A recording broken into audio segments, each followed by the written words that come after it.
Boa noite a todos. Deus possa continuar nos abençoando. Neste momento no qual nós vamos estar meditando na Palavra de Deus. Na semana passada nós começamos mais uma série. Nós podemos ver no slide. Altos e baixos, uma vida segundo o coração de Deus. Nós estaremos meditando nesse domingo e nos próximos 2 domingos dentro desse tema, baseado na vida de Davi, rei Davi. Por que Davi? Davi, como a própria Bíblia nos diz, que foi um homem segundo o coração de Deus, um homem abençoado por Deus, amado por Deus, ungido por Deus, um homem guerreiro, venceu várias batalhas, colocou o reino de Israel ali num novo patamar. Mas, como todo pecador, ele não deixou de errar, ele não deixou de pecar diante de Deus. Então nós vamos estar meditando nesses altos e baixos, baseado na vida de Davi, dentro dessa série. E hoje nós vamos estar meditando no texto de 2 Samuel, capítulo 12, do verso 1 ao 14. 2 Samuel 12, do verso 1 ao 14. Bem, só um minuto para os irmãos acharem suas Bíblias. É um momento da vida de Davi, que provavelmente aqui todo mundo já ouviu uma pregação a respeito desse momento da vida de Davi. Se não ouviu, vai estar ouvindo hoje. Porque é um marco na vida de Davi. É um momento que, na minha opinião, eu acho que é o momento mais baixo, se nós formos comparar a vida de Davi com aquela roda gigante que a gente viu ali.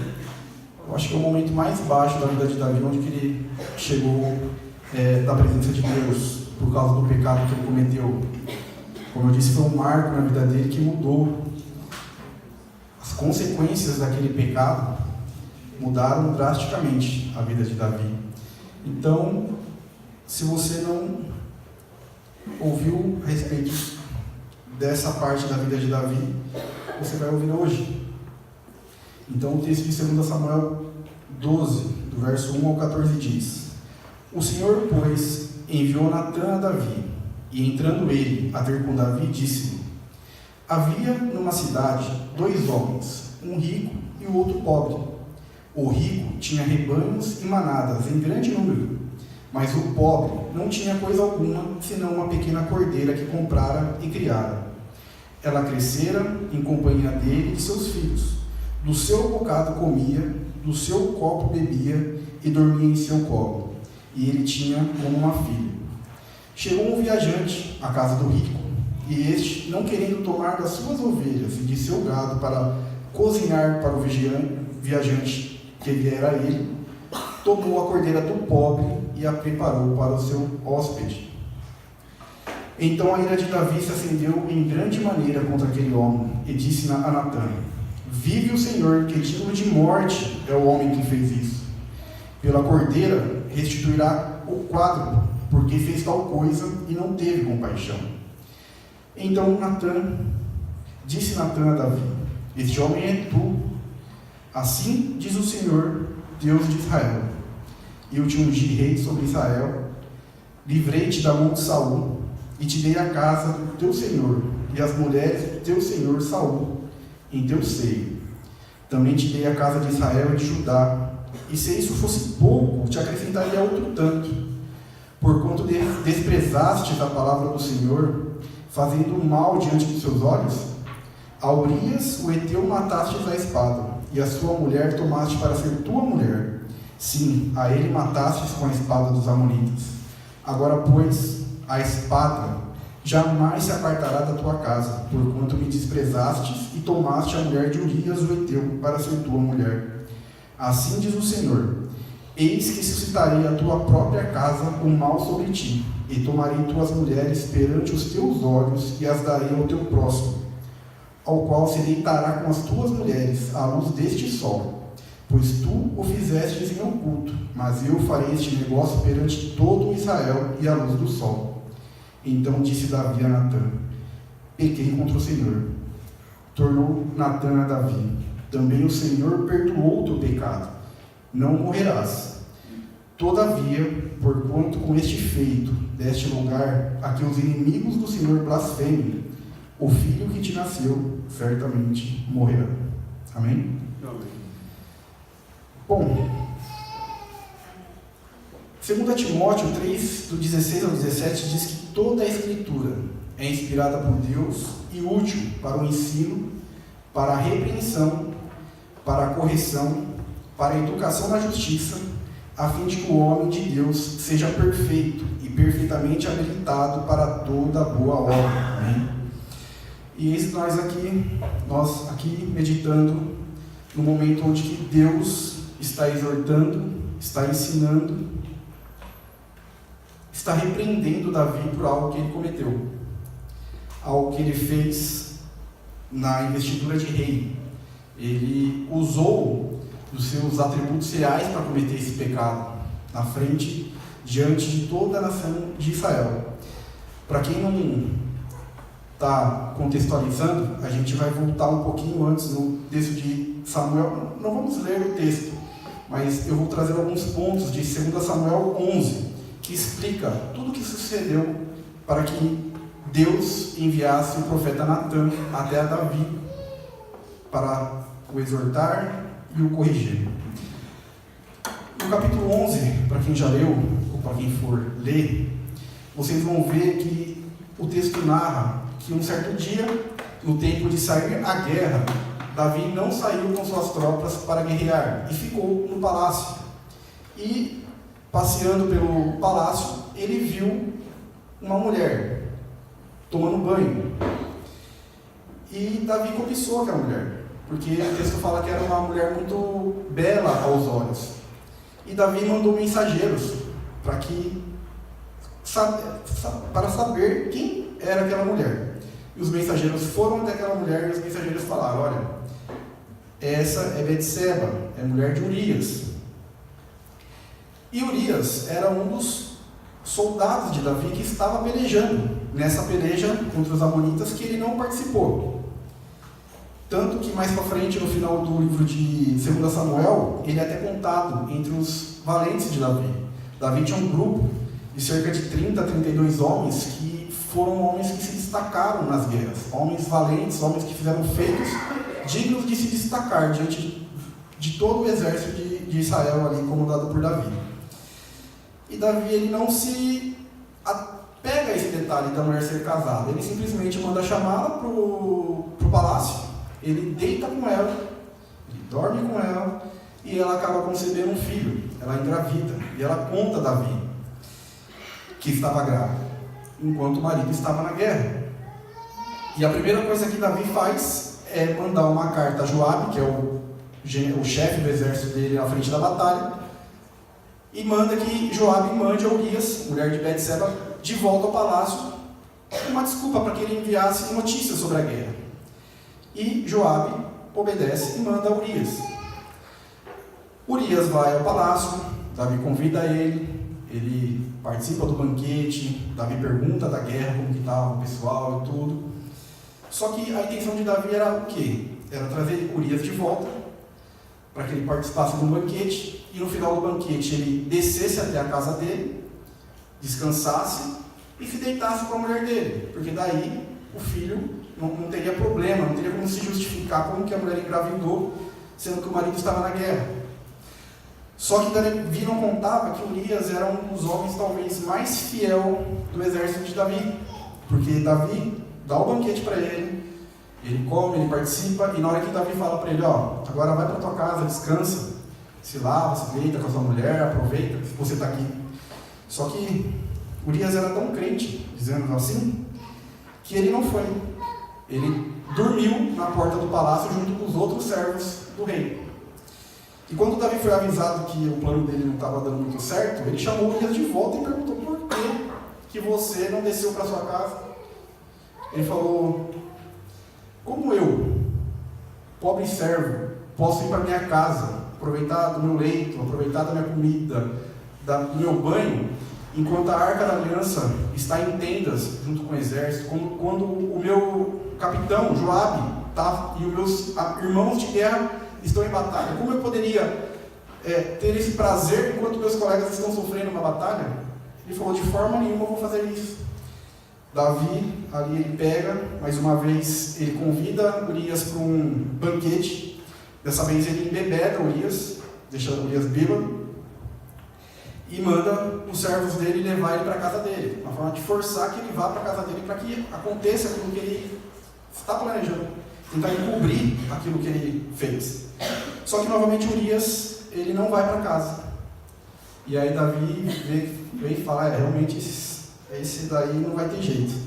Ele pega, escreve uma carta para Joabe, que era capitão do exército, e manda pelo próprio Urias a sentença de morte de Urias.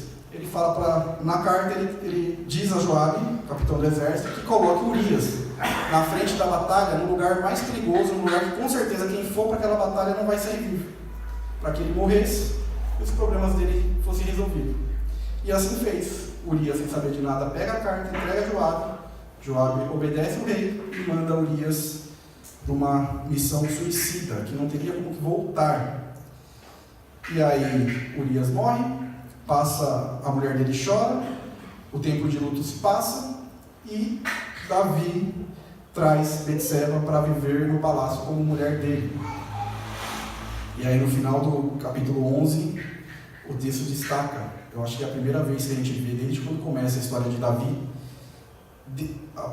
o texto diz que Deus não se agradou do que Davi fizera. E aí nós começamos no capítulo 12, como nós lemos, Deus enviando o profeta Natã a falar com Davi.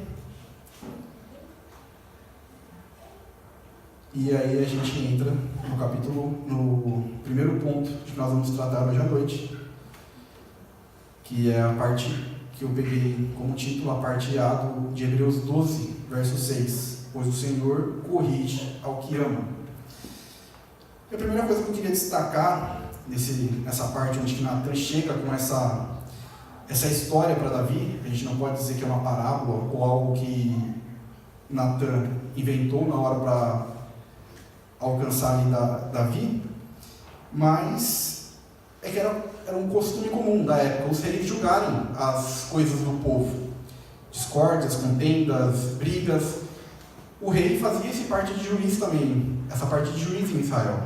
E aí Natã, de uma forma muito sábia, traz essa situação, esse exemplo, essa podemos dizer talvez parábola, essa história para Davi, porque ele sabia quem era Davi antes de ser rei. Por que Natã usa desse meio de falar essa história para o rei? Uma, que ele temia pela própria vida. Se ele chegasse para o rei, seu adúltero, seu assassino, olha o que fizeste, e outra forma mais direta, por mais que Natã fosse profeta, Davi era o rei, e Davi era autoridade, inclusive sobre os profetas. Então, Natã, até temendo a própria vida, na reação de Davi, ele tem essa sacada de contar essa história sobre o homem rico, o homem pobre, sobre a cordeirinha. Por que ele escolhe essa história? Davi, antes de ser rei, era pastor de ovelhas. Era algo que Davi estava acostumado, fazia parte da vida dele antes de ele se tornar rei. Então ele sabia que ia mexer com o íntimo do coração de Davi aquela história, aquela injustiça que se cometeu através daquela história.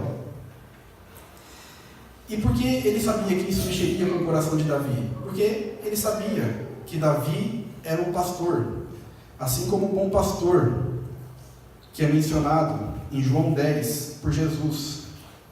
Davi era, quando ele enfrenta Golias, antes de se tornar rei, quando começa, enquanto o povo estava ali tremendo na guerra diante do gigante Golias, e a gente sabe um pouco da história de que Davi derrotou Golias, mas antes que ele fosse enfrentar Golias, ele teve que apresentar suas credenciais diante de Saul, porque Saul não ia mandar um menino para enfrentar um gigante velho de guerra, que sabia guerrear. E Davi, nas suas credenciais, fala: eu sou pastor. de ovelhas. Eu já tirei ovelhas da boca do urso e do leão. Ou seja, Davi tipifica o bom pastor, por quê? Porque era aquele homem capaz de arriscar sua própria vida em favor das suas ovelhas. Assim como Jesus, o bom pastor, ele deu a própria vida para salvar as ovelhas. É interessante um adendo que Jesus faz em João 10, quando ele fala da diferença do bom pastor para o mercenário. Ele contrasta as duas pessoas, o pastor e o mercenário, para mostrar como ele era o bom pastor. E por que ele faz isso? Porque o bom pastor, como ele mesmo fala, dá a vida pelas ovelhas. As ovelhas o conhecem, eles ouvem a sua voz e eles obedecem. Mas o mercenário não. O mercenário, vendo perigo, ele corre, ele foge da batalha, ele não tem compromisso com aquilo que ele está sendo pago para ser feito. O mercenário faz o que faz porque ele recebe algo em troca para fazer aquilo que ele faz. E quando as pessoas não têm amor por aquilo que eles fazem, na primeira oportunidade, no primeiro perigo, o que ele faz? Ele foge. E Davi tipifica esse bom pastor, não o mercenário. E por isso que Natan conta essa história sobre o pobre e o rico e a questão da cordeira. Conta toda essa história de uma forma que ele é como se fosse no xadrez. Natan estava dando checkmate com 3 jogadas de antecedência em Davi. Porque ele conta e coloca a situação de uma tal forma que a primeira reação de Davi foi, como diz no versos 5 e 6, que Davi se irou. E ele mesmo proferiu juízo sobre aquela situação, mal sabendo ele que Natan estava falando dele mesmo. E aí, quando Natan revela para ele que ele é aquele homem da história, Davi fica numa situação que não tem saída, não tem desculpa. Quantas vezes nós somos confrontados pelos nossos pecados, pelos nossos erros, por pessoas, e qual geralmente é a nossa reação quando é apontado o nosso erro, quando é apontado o nosso pecado? É arrumar desculpa, é arrumar 1000 motivos para justificar o que a gente fez. Mas Natan ali, ele tem essa sabedoria de contar, de fazer essa situação de uma tal forma que não teve escapatória para Davi, não teve desculpa, não teve saída para Davi, a não ser reconhecer o pecado, reconhecer o erro e se arrepender. E Deus faz isso com a gente por quê? Como diz aí no texto em Hebreus, na parte A, o Senhor corrige a quem Ele ama. Deus, Ele corrige os seus porque Ele nos ama. Faz parte do amor de Deus a correção. E algo que eu gostaria de refletir é, nos nossos dias, o quanto que falta na nossa vida de pessoas como Natan, de pessoas ali usadas por Deus para tirar a venda dos nossos olhos dos nossos próprios pecados. Eu não sei vocês, mas é difícil ver pessoas corajosas a esse ponto de muitas vezes ter que arriscar até o próprio relacionamento com outra pessoa, a amizade, porque sabe que as pessoas não reagem bem quando são apontadas, quando são confrontadas por aquilo que elas mesmas fazem, que é contra a palavra de Deus. Pessoas como Natan, com a atitude de Natan nos nossos dias, são raras. E talvez seja as pessoas que a gente menos queira perto da gente. É legal ter pessoas que nos encorajam, que nos apoiam, que nos estarem sempre junto com a gente, independente do que a gente faça, né? Aqueles amigos para tudo na vida, né? A gente gosta de cercar dessas pessoas, aquelas pessoas que sempre, né? Parabéns, legal, você fez, ó. Mas o que realmente traz crescimento para a gente é ter pessoas como Natan ao nosso redor. Pessoas que estão preocupadas mais com a sua salvação, com o seu relacionamento com Deus, do que muitas vezes até com a própria amizade que ele tem com a pessoa. Pessoas que não vão pensar 2 vezes de apontar para você Não falo de abrir abertamente, contar para todo mundo, mas que vai chegar em você e vai falar, olha, isso aqui que você está fazendo está errado. Não está certo, não está legal. Você pode melhorar isso. Deus ama a quem Ele corrige. E Deus usa pessoas, assim como Ele usou Natan, para corrigir pessoas. E a gente tem que ter isso em mente nas nossas vidas. Não podemos ser do tipo que não aceita crítica, que não aceita quando é apontado que está errado. Nós somos pecadores, como o Rafael disse, todos nós pecamos, todos nós erramos. Se você, naquele momento da oração, que ele deixou naquele momento da oração, não conseguiu achar nenhum pecado na sua vida para pedir perdão, talvez você esteja precisando de um Natan na sua vida. E Deus abençoa a gente com pessoas como o Natan. Muitas vezes o Natan na sua vida pode ser a sua mulher, os seus filhos, o seu marido, aquele amigo que você não gosta muito, que não está sempre ali com você, mas na hora de falar, na hora você fica bravo, na hora você se irrita, mas depois você fala, realmente, ele estava certo. É esse tipo de amigo que nos faz crescer no Evangelho, que nos faz crescer no relacionamento com Deus. E a gente não pode ter medo de falar para o nosso irmão daquilo que está certo e que está errado. Eu vejo que falta muito nos nossos dias pessoas assim. Pessoas que estão mais preocupadas com o nosso relacionamento com Deus do que o próprio relacionamento com a pessoa. E Deus não só nos abençoa com pessoas assim, temos que orar para que Deus coloque mais pessoas assim ao nosso redor, como Ele também envia o Consolador, o nosso ajudador, que nos convence do nosso pecado. João 16,8 diz que quando Ele vier, convencerá o mundo do pecado, da justiça e do juízo. Lá em João 16,8, quando Jesus fala que Ele tem que ir para que o ajudador venha, Ele fala que o ajudador, o Espírito Santo, Ele nos convence do nosso próprio pecado. Então não é desculpa nós dizermos que eu não tenho um amigo desse no meu redor. Deus concedeu esse próprio Espírito Santo para que te ilumine, para que te aconselhe, para que traga a luz e tire as vendas dos seus olhos sobre o seu próprio pecado. Só que geralmente nós temos uma facilidade muito grande de ver o pecado na vida do outro, mas não enxergar o pecado na nossa própria vida. Assim como Davi, quando estava falando de outra pessoa, ele nem pensou duas vezes que poderia estar falando dele mesmo. Ele já mete uma sentença em cima da pessoa. O pecado, ele cega o nosso entendimento, ele entorpece o nosso coração. Já fazia, com certeza, no mínimo mais de 9 meses que toda aquela situação tinha acontecido, até Natan chegar em Davi. Porque no começo do texto 11, nós vemos Betsabé, tem várias, dizendo a Davi que estava grávida.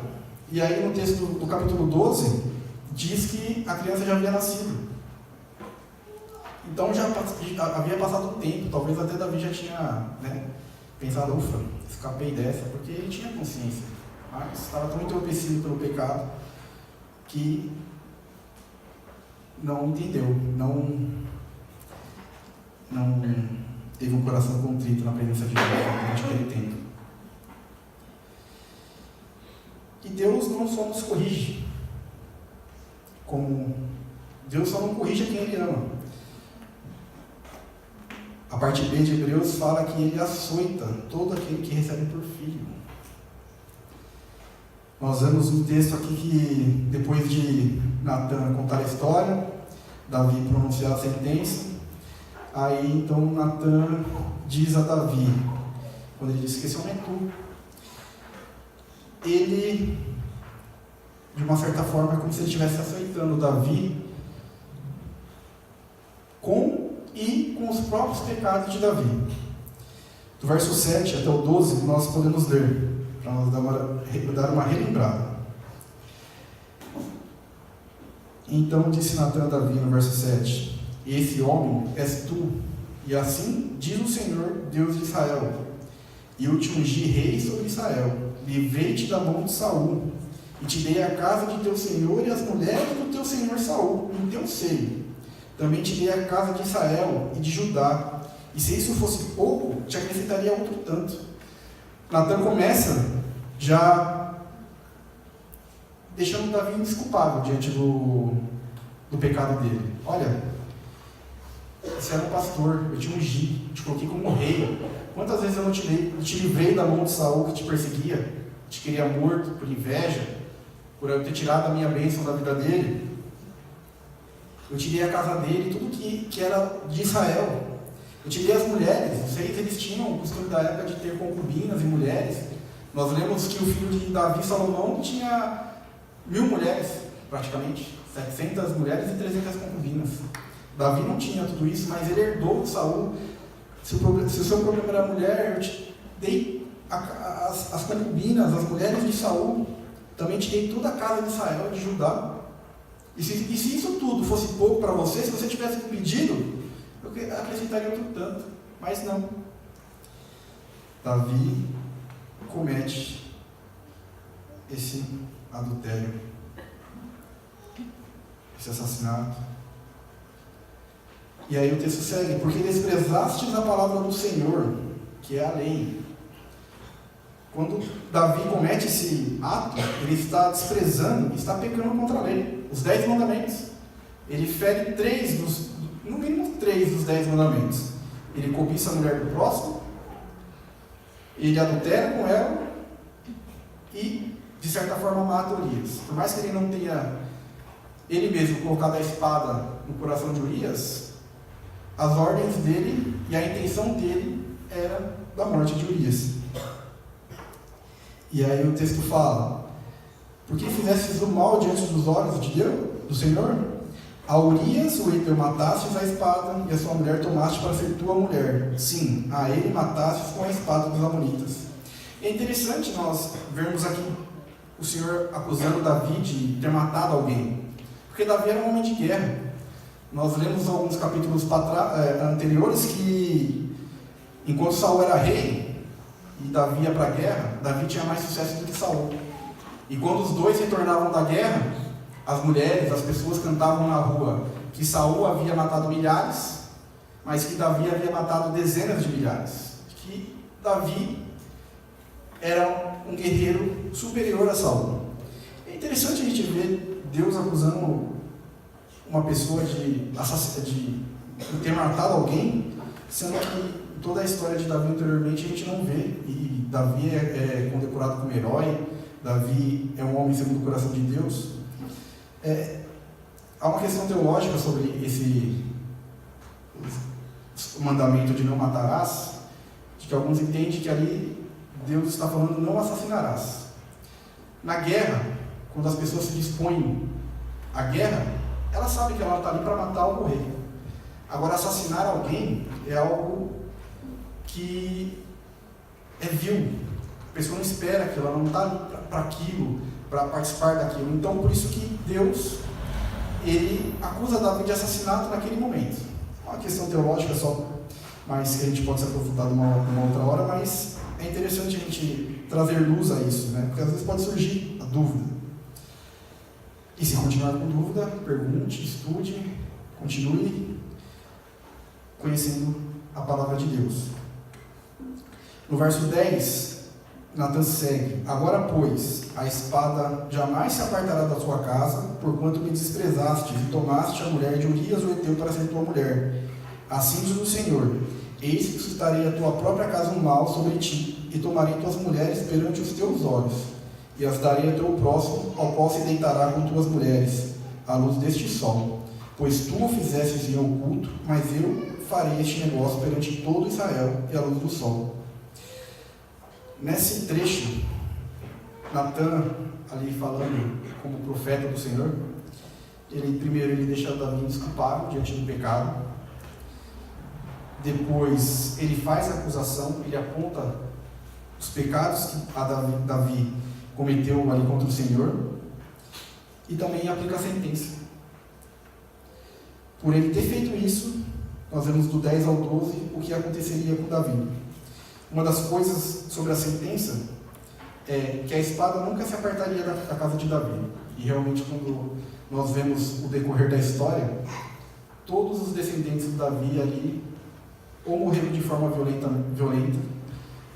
tirando Salomão, que teve uma vida próspera ali, mas todos os outros foram mortos ou morreram de forma violenta até o exílio, pela Babilônia e pelos assírios. Quando ele fala, suas mulheres entregarei ao teu próximo. Se nós olharmos, se eu não me engano, 4 capítulos para frente, o próprio filho de Salomão, Absalão, ele tenta tomar o reino de Davi. E Davi foge da presença do filho dele. Ele deixa para trás o reino, junta algumas pessoas, um grande número de pessoas, e foge da presença de Absalão. E ele deixa para trás 10 concubinas para guardar o palácio. E a primeira coisa que o próprio filho de Salomão fez para asseverar essa disputa com o próprio pai foi dormir com as 10 concubinas. Ele não fez de uma forma simples, ele simplesmente na frente do palácio ele ergueu uma tenda na frente de todo Israel para que todos vissem o que ele estava fazendo. E ele, como o texto diz, ele adentrou, ele dormiu com as 10 concubinas do próprio pai. Isso era algo gravíssimo na época, alguém fazer isso. E a última sentença que a gente vai ver no verso 14, que para mim que começa com um todavia dos mais difíceis de alguém suportar, quando ele diz, todavia, porquanto com este feito deste lugar a que os inimigos do Senhor blasfemem, o filho que te nasceu certamente morrerá.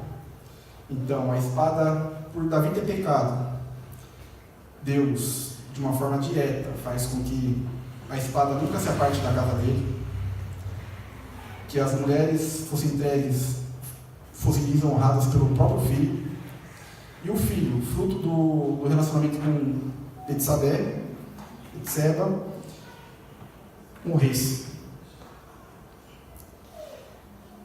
E é complicado a gente entender esse conceito de que Deus perdoa, mas nem sempre as consequências dos nossos erros e as consequências dos nossos pecados, Deus faz com que elas nos alcancem, não nos alcance. Deus aqui fez com que as consequências do pecado da qual Davi havia cometido mudasse a vida dele de uma forma tremenda. As consequências duras, difíceis, mas nós vemos que Davi ele não mete nenhuma reclamação, ele não se revolta. Nós vamos depois estar vendo no próximo ponto. Mas é algo que às vezes nós fugimos, ou às vezes guardamos numa caixinha da nossa mente que a gente não quer acessar. De que os nossos pecados, por mais que perdoados em Cristo Jesus, eles muitas vezes trazem consequências. E essas consequências, elas nos açoitam, elas nos atingem a nossa vida e a vida das pessoas que estão ao nosso redor. Que culpa tinha o filho de Davi e Betseba da situação? E ele foi morto por causa dos pecados de Davi.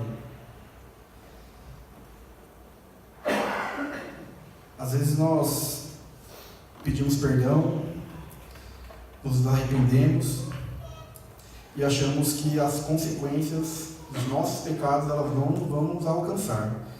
Mas para o nosso aprendizado, para a nossa exortação, Deus permite muitas vezes que as consequências cheguem até nós e até as pessoas que nós amamos. Eu vejo uma situação como a gente vê todo dia na televisão, muitas vezes na televisão, para exemplificar, pessoas que pegam um carro para dirigir, está numa festa com a familiar, está no churrasco, vai embora com a família para casa. Quem já nunca ouviu de um acidente onde o motorista alcoolizado foi o único que sobreviveu. Um acidente que ele mesmo provocou e que a mulher e o filho morreram no acidente.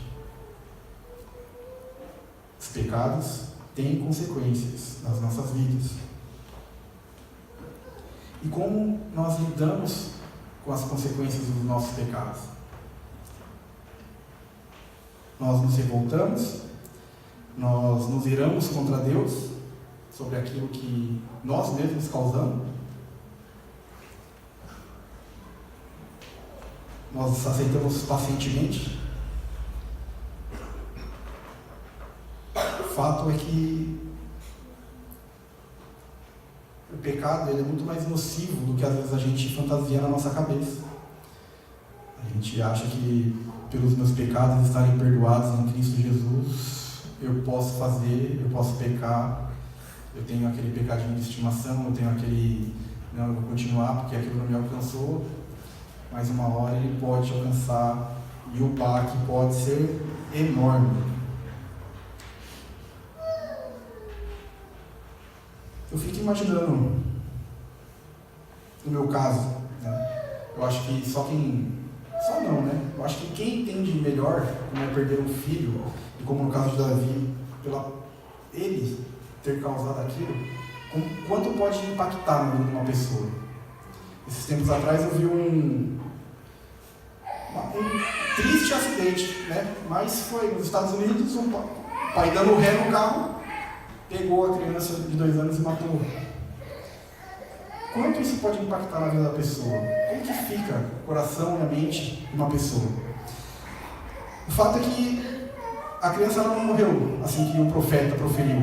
Ela caiu enferma, ficou 7 dias doente, enferma. E durante esses 7 dias, o amor de Davi pelaquela criança era tão grande que ele ficou 7 dias jejuando, sem comer, sem beber, deitado no chão, sem falar com ninguém, orando a Deus para que Deus poupasse a criança daquela sentença. E sabe qual foi a resposta de Deus no final desses 7 dias? Não, a criança morrerá. E outra questão que Deus aponta aqui sobre esse fato é a questão que o verso 14 ele diz: todavia, porquanto com este feito deste lugar aos teus inimigos do Senhor blasfemassem. Deus aponta a causa do porquê ele está fazendo aqui. Porque Davi abriu possibilidade para que os inimigos do Senhor blasfemassem contra Deus pelo que Davi tinha feito. Davi era o rei de Israel. Davi é aquela pessoa que estava em evidência. E por ser rei, ele também, além de cumprir a lei de Deus, ele tinha que dar o exemplo. Que exemplo Davi estava dando sobre aquele fato? Sobre tudo aquilo que estava acontecendo, se ele saísse impune? O que os povos ao redor, ou o próprio povo de Israel, entenderia daquilo se Davi saísse impune? Então, Deus aqui no verso 14 ele diz: para que este feito deste lugar, que os inimigos do Senhor blasfemem, o filho que te nasceu certamente morrerá. Então, nós vemos que Deus corrige quem ele ama, que ele açoita todo o que recebe como filho, como diz lá o texto em Hebreus 12:6, parte B. Mas nós vamos ver no ponto 3 que arrependimento, através do arrependimento, o homem pode ser perdoado e a misericórdia de Deus pode alcançar aquela vida. O verso 13, ele diz que depois de Natan apresentar toda aquela acusação contra ele e ele ficar indesculpável, a única coisa que ele fala perante o profeta é: pequei contra o Senhor. Ele reconhece o erro dele, ele reconhece que ele pecou, ele confessa diante de Natan o seu pecado. E da mesma forma que ele fala, pequei contra o Senhor, a partir do momento que ele confessa o pecado dele, o profeta, o texto fala que torna Natan a Davi: também o Senhor perdoou o teu pecado. E por Deus ter perdoado o seu pecado, você não vai morrer. Então a misericórdia de Deus, mesmo nós pecando contra Ele, Nós sabemos que o salário do pecado é a morte.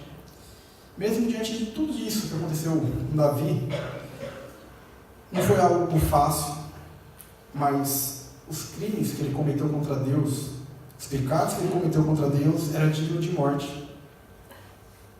E o texto fala que Deus havia perdoado e por isso ele não morreria. E é interessante, né? Às vezes a gente vê que Davi, o texto não fala que Davi se arrependeu, ele simplesmente confessa o pecado, né?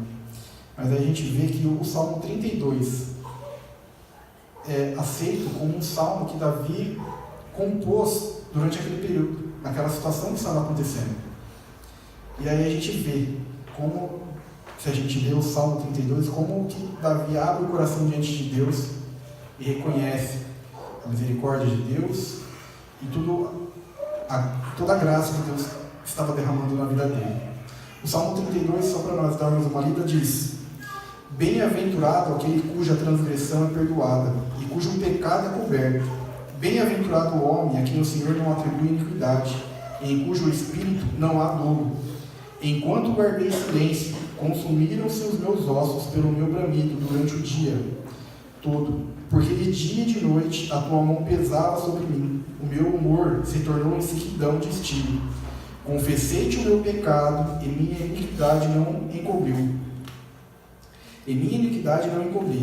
Disse eu: confessarei ao Senhor as minhas transgressões, e tu perdoastes a culpa do meu pecado. Pelo que todo aquele que é piedoso ore a ti a tempo de poder achar, no transbordar de muitas águas estás, e elas não chegarão. Tu és o meu esconderijo, preservas-me da minha angústia, de alegres cânticos de livramento me cercas. Instruir-te-ei e ensinar-te-ei o caminho que deves seguir. Aconselhar-te-ei, tendo sob a minha vista. Não sejais como um cavalo, nem como a mula, que não tem entendimento, cuja boca precisa de cabresto e freio, de outra forma não se sujeitarão. O ímpio tem muitas dores, mas aquele que confia no Senhor, a misericórdia o cerca. Alegrai-vos no Senhor e regozijai-vos, vós justos, e cantai de júbilo, todos que vos sois retos de coração. Esse é o Salmo 32, que, como eu disse, tem sido tido como o salmo que Davi compôs naquele momento de aflição, naquele momento de arrependimento, talvez um dos momentos mais negros da vida de Davi, como eu disse, né, se nós exemplificarmos ali naquela roda gigante, ele esteve mais baixo, mas mesmo assim, nós vemos a atitude de uma pessoa que vivia com o coração segundo o coração de Deus. Ele não se rebela contra Deus diante do profeta apontar o pecado na vida dele, o erro.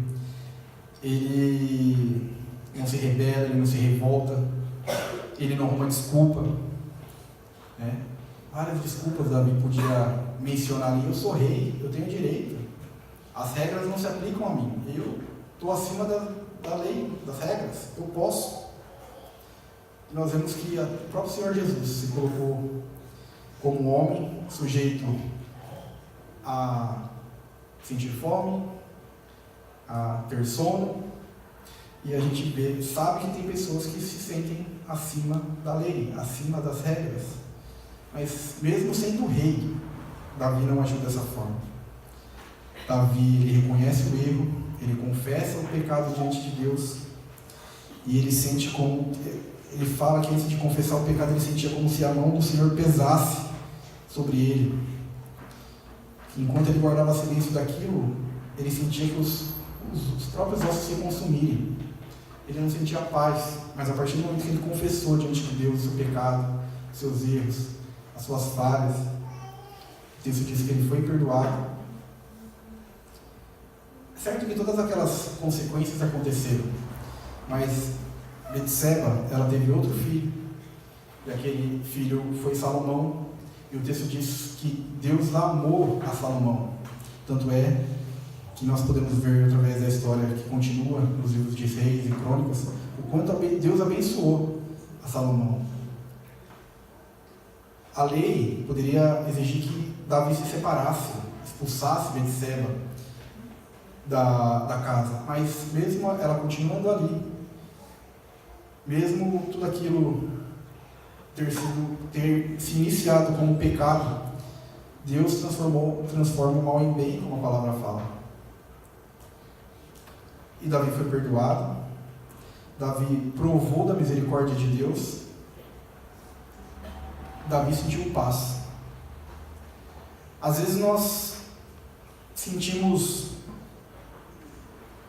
dificuldade em confessar nossos pecados diante de Deus, de ser repreendido por Deus. Quanto mais, como Hebreus diz, como a gente leu, ser aceitado por Deus. Que Deus é esse que açoita. Mas se naquele momento que nós fizermos a oração no começo, você não sentiu, ou Deus não tocou no seu coração, o Espírito Santo não te convenceu do seu pecado, que nesse momento final a gente possa colocar nosso coração diante de Deus. Medite. Se você não consegue pensar em algo, peça que o Espírito Santo ilumine a sua mente, ilumine seu coração. Se você sabe que há irmãos que estão em pecado, chega nesse irmão, peça a sabedoria divina, a sabedoria de Deus, e chegue nesse irmão, converse com ele, não importa quem seja. Natan chegou diante do rei e apontou o pecado na vida dele. Às vezes nós também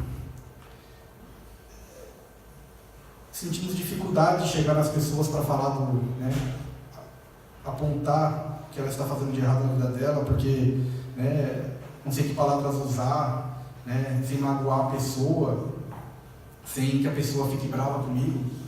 Nós vemos que Natan não se preocupou com nada disso, muito menos Deus. Deus estava preocupado com que Davi reconhecesse seu erro, pedisse perdão e fosse perdoado. Se você não tem, às vezes, dificuldade de achar palavras bonitas ou formas carinhosas de açoitar seu irmão, nós vemos aqui que quem aceitou foi Deus, não foi Natan, mas de apontar, de corrigir, ser instrumento na mão de Deus de correção, se preocupe muito com quais palavras você irá dizer, e sim com como vai ficar a situação da vida daquele irmão se você continuar com isso, se você continuar sem ser instrumento de Deus para correção, para que aquela pessoa possa cair das vendas dos olhos, ver o pecado, reconhecer o pecado, se reconciliar com Deus. E peça também que Deus possa aproximar você de pessoas que tenham essa coragem, tenham esse entendimento.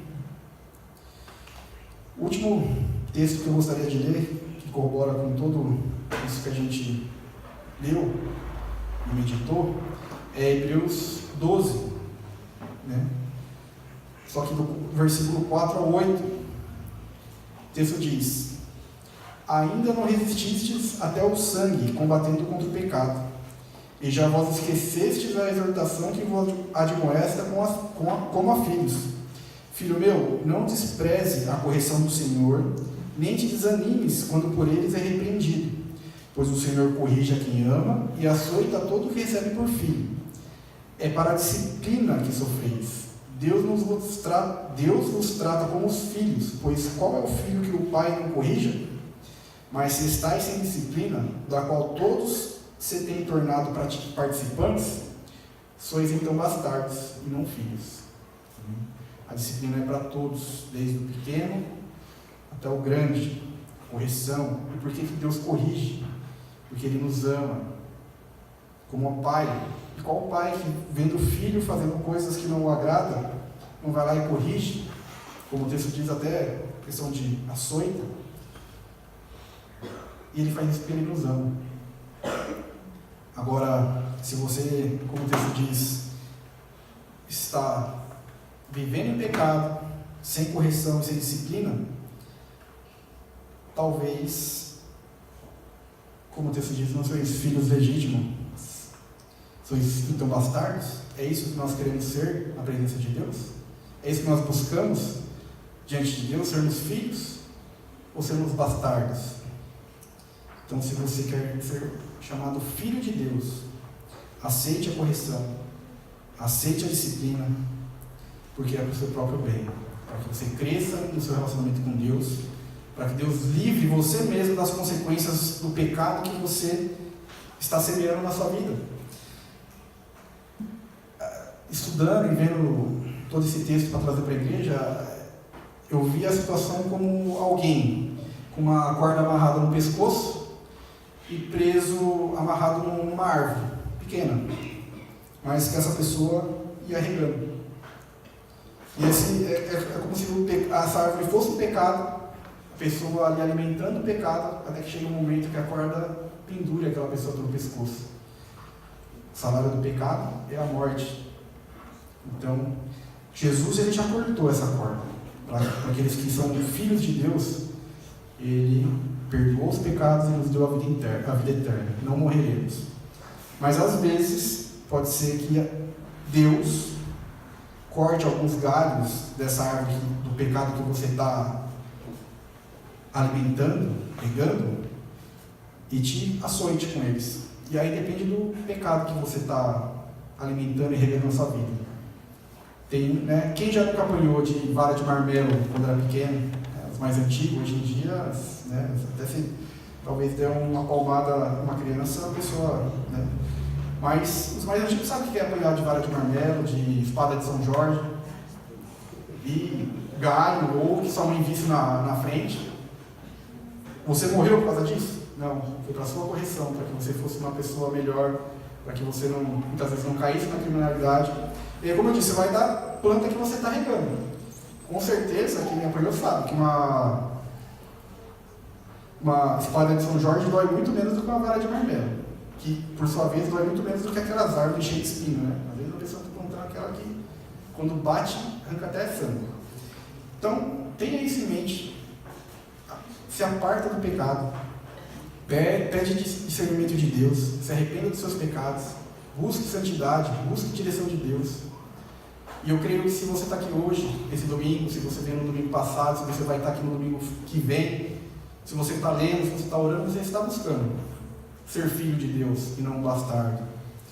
Então, busque de Deus e não se enfureça, não se rebele, não saia da igreja, não se aparte da igreja quando o irmão chegar em você e apontar para você mesmo aquilo que você está fazendo de errado.